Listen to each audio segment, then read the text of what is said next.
স্নান টান করে এখন দাঁড়িয়ে আছি, এখন খাওয়া হবে।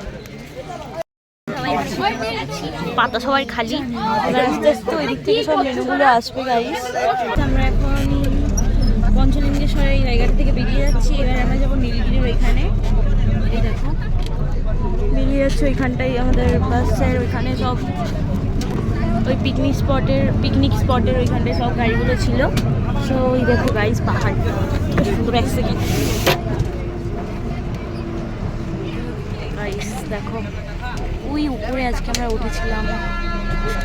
গাইস দেখো কতটা সুন্দর লাগে। সো গাইস এখন আমি আবার যাবো হচ্ছে নীলগিরি পাহাড়। তো ওখানে গিয়ে আবার ব্লগটা এটার জন্য আবার এটা নেক্সট পার্ট আসছে। তার জন্য চ্যানেলটাকে please like comment and subscribe করে দাও। গাড়ি কিন্তু রাস্তায়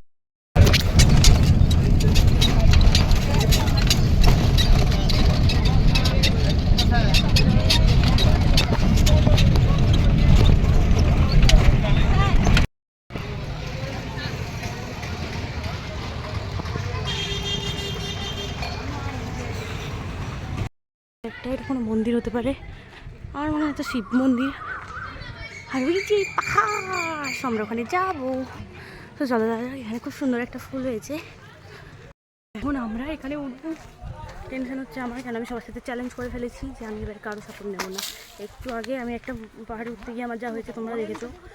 অবশ্য আমি ক্যামেরায় হয়তো রেকর্ড করিনি, বাট এখন একটা খুব খারাপ একটা এক্সপিরিয়েন্স আমার হতে চলেছে, যেটা আমি বুঝতে পারছি। তো চলো সেটা দেখা যাক। গাইস দেখো এখানে আমরা মিনিমাম এই এতটা উঁচুতে আছি, ঠিক আছে? এই নীলগিরি পাহাড়ের এই এতটা উঁচুতে আছি। এখন আমাদের উপরে উঠতে হবে মিনিমাম ওইখানটায়। সো গাইস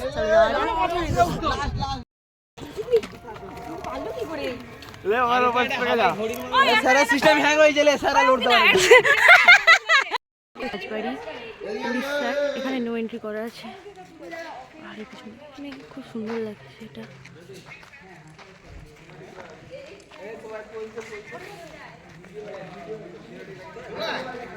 স্যার এটা সত্যিকার। সো গাইস নীলগিরিতে একটুক্ষণ থাকার পর তারপর আমরা চলে আসি নিউ পুরীর জগন্নাথ মন্দিরে। এখানে কিছুক্ষণ থাকি আর সেটা সময় কাটাই।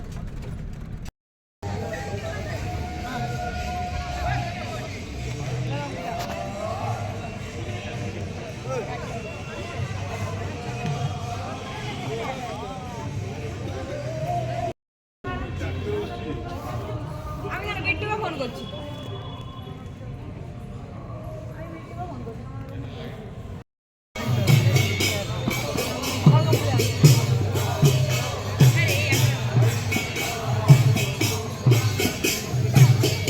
কোন দিকে যাচ্ছি?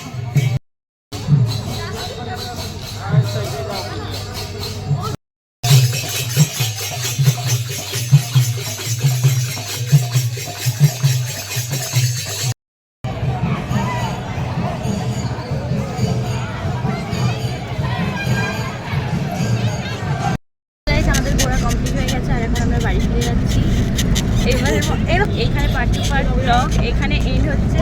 ভিডিওটা যদি ভালো লেগে থাকে please like comment and subscribe করতে পারছি।